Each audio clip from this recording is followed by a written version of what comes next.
Today I'll show you how to create a soft and elegant winter braid hairstyle. Let's start by sectioning the hair gently.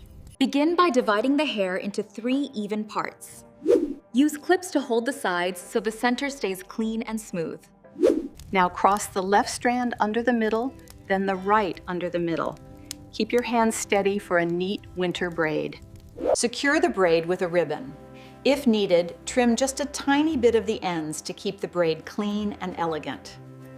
To frame the face softly, shape small strands with a gentle downward angle. This gives a cozy winter look.